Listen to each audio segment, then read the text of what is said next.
Have you ever found yourself enchanted by the irresistible charm of Bulldogs, only to wonder what lies beyond the adorable wrinkled faces and signature snorts? Well, wonder no more.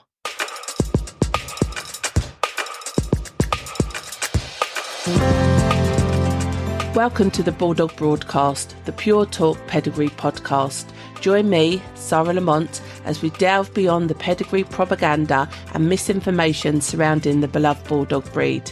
Together, we'll uncover the real-life realities of Bulldogs, sharing insights with admirers, owners and breeders worldwide. Welcome. Firstly, thank you for joining me today on the welcoming episode of the Bulldog Broadcast. I want to give you a heads up that as much as I've invested in some decent recording equipment, it's so sensitive that it's actually picking up the dogs in the background. So I'm not going to sit in a soundproof room and lock my dogs out while I'm recording these. I'm sure you're going to embrace the minor dog barking in the background, maybe a bit of snoring, maybe a bit of playing. You'll definitely hear them clattering their nails along the floor. So please embrace the dogginess in the background. I'm sure people that listen to it, you're more than used to it. And the people that are planning to get a bulldog, you'll soon get used to it. So I'm slowly transitioning you into those minor experiences of just having dogs loitering around the house as you're trying to get on and do things. So firstly, I wanted to explain how this podcast has come to be before I go into details about who I am and why I've pulled my finger out to get this podcast going. I'm going to put it out there. I probably will accidentally swear at some point. I'll get so passionate about something or other that I'll probably let some minor swear words slip out. So if I do, I apologise in advance. So how has this podcast come to be? It started before the pandemic, or maybe during the pandemic. I joined a Facebook group called Girl Brighton, or Brighton Girl, who knows, one or the other. I have no involvement in the group and have never previously participated in any of the posts. It's mainly about people whinging about toxic relationships, tattoo removals, or trying to find a hairstylist. So though I joined it, I have never really participated in it. However, this one day, recently, so however many years later after joining the group, because it's a little bit like EastEnders, like there's always a drama going on there, so I don't mind being in it. But for once, I was scrolling through my Facebook feed and I actually saw a post that I thought I could comment on. And a lady in the group basically said, one of my friends has just had a bulldog litter. I'm considering having one of the pups. What should I consider? What do I need to look out for? So there's already quite a few responses, and some by people that already know that actually happen to be dog people, not necessarily bulldog people, but dog people. So I thought if there was ever a time for me to comment on a post, this would be the one. So I made my response. I was quite generic in what I said, but basically, you know, are the parents health tested? It's quite important given the breed. Most reputable breeders will have a wait list. Click here and find out a bit of information, of which a few people had responded going, yeah, listen to Sara, she knows her stuff. Okay, that's fine. Anyway, later on in the day, I get a notification on my phone and it's got someone had responded with a sad face. So I thought, oh, that's weird. Anyway, went back to have a look and someone has sad faced my comment. So I was taken from that. That was a passive aggressive way of them being disappointed that I bred probably dogs full stop, let alone pedigree bulldogs even more so.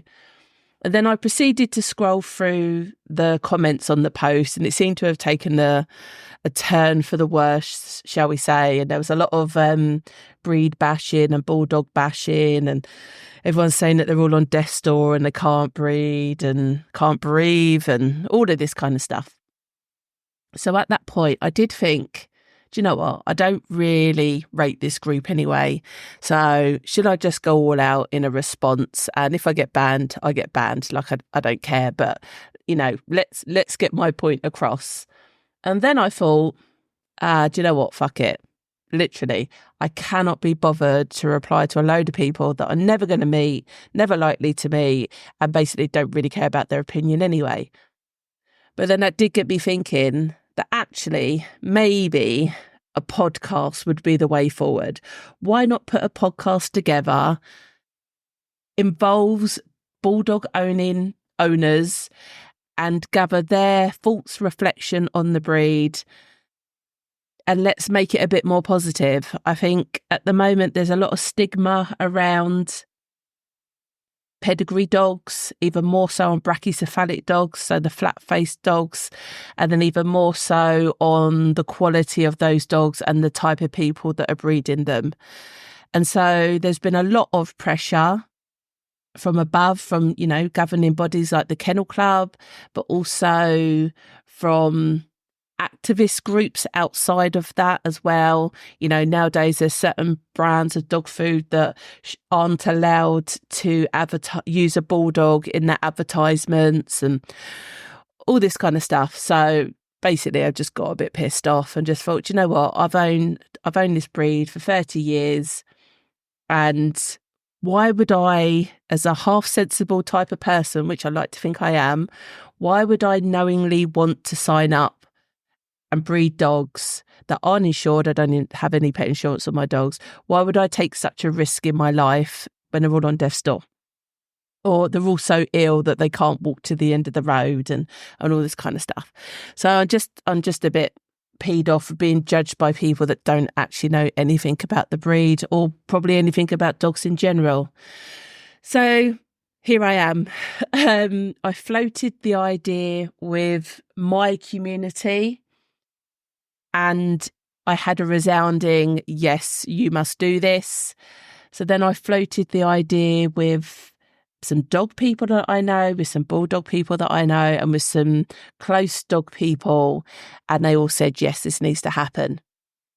And so here I am in my office. I currently have 2 bulldog puppies running around the garden like lunatics, and one laying behind me snoozing. And I've sat down, I've put a plan together, and I hope you like it. I hope you enjoy it.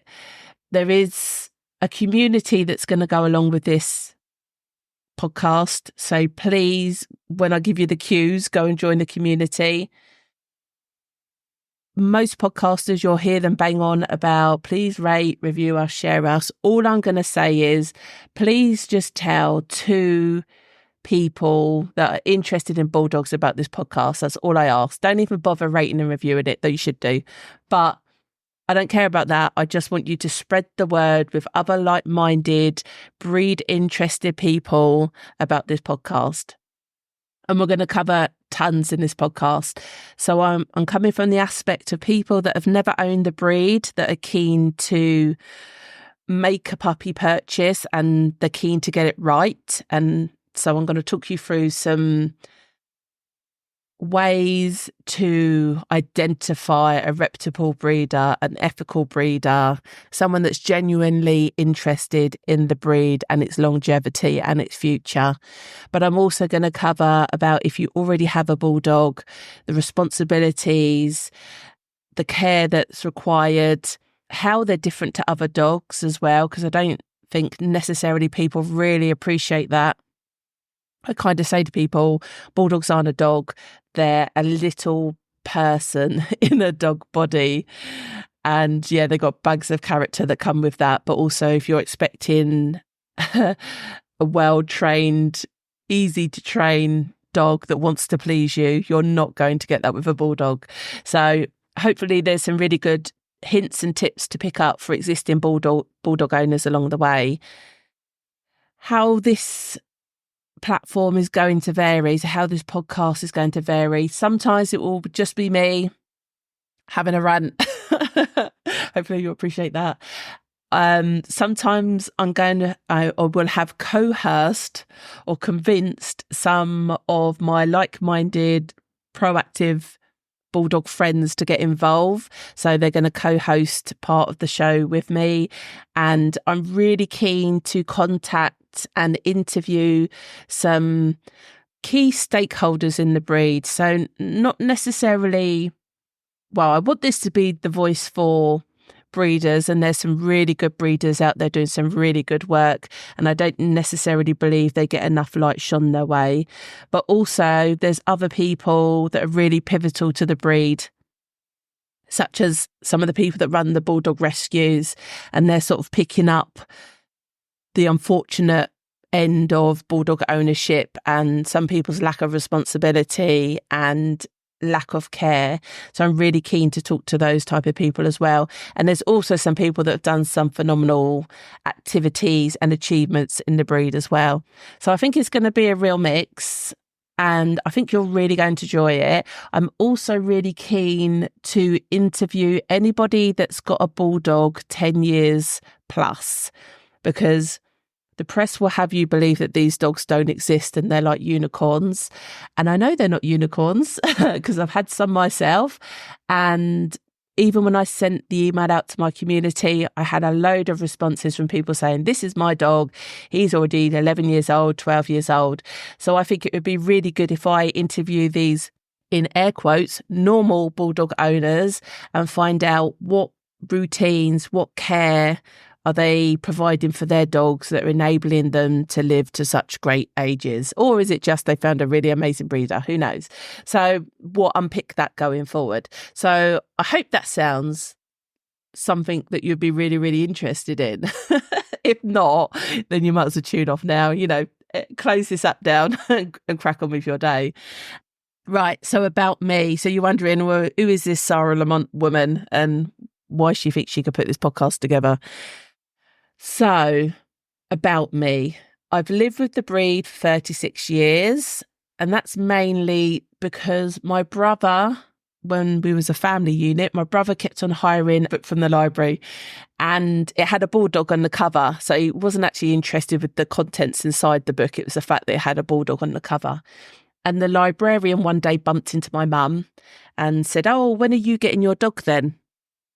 She said, "What are you talking about? What dog?" I said, "Oh, your son said you're getting a dog soon." So, of which my mum knew nothing about it. Hence the conversation where he'd been hiring this book and it had a Bulldog cover on the front, and it was because he wanted a Bulldog. I'm not quite sure whether at the time, and this is going to age us all, but it was at the time when WWE wrestling was in, and one of the wrestlers was called the British Bulldog, and he obviously had the braids, the tassels. I had to Google him. Apparently he was called Davy Boy Smith, sadly deceased now. But I do remember travelling all the way up to Birmingham with my family to go and see WWE wrestling, and I did actually get his signature. So I think he had quite a significant impact on her family.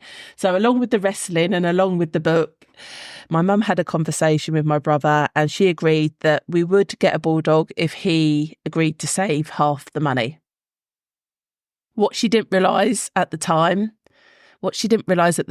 and pretty much is the case now, is that they are one of the most expensive dogs to purchase. So she had realised after agreeing to this that her son would have to save up a crazy amount to be able to afford this dog, even all the way back 36 years ago. So ultimately what happened is that we ended up rescuing a few Bulldogs, and that's probably a reason why I would like to think I'm very ethical in my breeding stance, and I'm very proactive in making sure my dogs are fit and healthy, in good condition, and equally that the puppies that I breed are to the same merit, because I've seen the flip side of that coin firsthand, and also why I'm so keen to educate others to avoid those kind of situations and to identify if they're walking into a bit of a honey trap. Anyway, my mum purchased these rescue Bulldogs, one at first, because they obviously were discounted because we couldn't necessarily afford the full price of a Bulldog puppy at that time. And unfortunately, they didn't live more than a few years before passing, and they were all ex-brood females, so ex-brood bitches. I will say bitches quite a lot in this podcast, and it's not a swear word when it comes to dogs, so get used to that bit. So they're all ex-brood bitches, and they just had a really hard life. Ultimately, meant that they didn't live particularly long once they were in our care, particularly mainly because they've been overbred and slightly mistreated. And so ultimately what happened is that it got to the point where my mum thought, you know what, this is a bit heartbreaking on the whole family. Let's go and buy a puppy and have this puppy from young until it's old and decrepit, and it will be the family dog. Of course, life never goes that straightforward, does it? But we did get a Bulldog puppy, and we was asked by the breeder whether we wanted a show dog or a pet dog. And we said, show dog, obviously, they must be better, which isn't the case. There should be no health differences between pet dogs and show dogs. However, show dogs will have some finer details that are imperative for them to be the best of their type. So like an ear shape will make the difference. A bit of eye pigment or nose pigment will make the difference. The shape of the foot will make the difference. The length of the tail will make the difference. Many of those things will have no impact on the actual dog itself. They are almost aesthetics that are to perfection, a bit like a Vogue magazine cover without all the airbrushing or the photoshopping. So we decided on the show puppy, and that's where I got involved because I got dragged along to Ringcraft, which is show school, with the puppy, and I sat there all moody, cross-armed because it clashed with me going to youth club until I think it was probably the second or third time the lady at the Ringcraft, one of the trainers, said, Sara, do you want to go? And then the rest was history. And so for the last 29 years, I have shown dogs and got totally sucked into the whole world of showing dogs. So I show and breed dogs under the kennel name of Le Royal. In that time, we've received and achieved some big accolades, including Top Bulldog, Crufts Best of Breed, Breeding Champions, Campaigning Champions, having CC winners and Reserve CC winners. So we've been busy in that amount of time. About 25 years ago is when we had our first litter. We decided to breed our first Bulldog litter. So it was after 4 years of showing. We did actually have a champion male and people were approaching us to use him at stud. And that's really how our breeding journey had began. I believe I'm on around 9th generation now. And there's still a very long way to go. I've got lots of plans. Always trying to improve on the previous litter or at least maintain consistency. And that's the really hard thing when it comes to dog breeding, that the world can change around you. But when you're breeding kennel club breed standard dogs, and we'll come into that on another day, it's really hard to achieve a consistent line over a long period of time. I'm also an international confirmation judge, so I've judged across the UK, obviously, as far as Brazil, Spain, Finland, Italy and Holland. And I've got a nice foreign appointment coming up later on this year, which I can't mention yet because it's not been announced. So, it's kept me fairly busy. For the last 10 years, I have established my own business working with dogs, and that's another reason why I felt this podcast was required, because up until that point I'd always had bulldogs. I have had other breeds including French bulldogs. I now have a Labrador as well. She's my little rogue dog. But it's not really until you have other breeds that you realise how different bulldogs are. And so though I knew the breed inside out, I didn't realise how different they were until, I've experienced other dogs, and definitely running my business for the last 10 years has helped me realise the differences and, why not share them with you guys and highlight those similarities and differences that exist. So that's it. I think I've talked long enough. Hopefully I haven't bored you silly yet, but there is a website that sits alongside this podcast called BulldogBroadcast.com. If you visit that website, you'll see all the show notes there. So when we get to the point of recommending products, talking about all sorts, grooming products, toys, bedding, beds. There'll be tons of bits and bobs that I'll end up recommending. It will all be in the show notes. So don't worry if you're on the road listening to this and busy doing stuff. You can always just go to www.bulldogbroadcast.com and you'll be able to find whatever I was talking about there. Also, I will be sending out an invitation to join the Facebook community, because it would be good if you have any questions from stuff that I said. Even if you disagree with me, I'll take that one as well. And to be fair, I've planned out some of these episodes and I'm like, do you know what?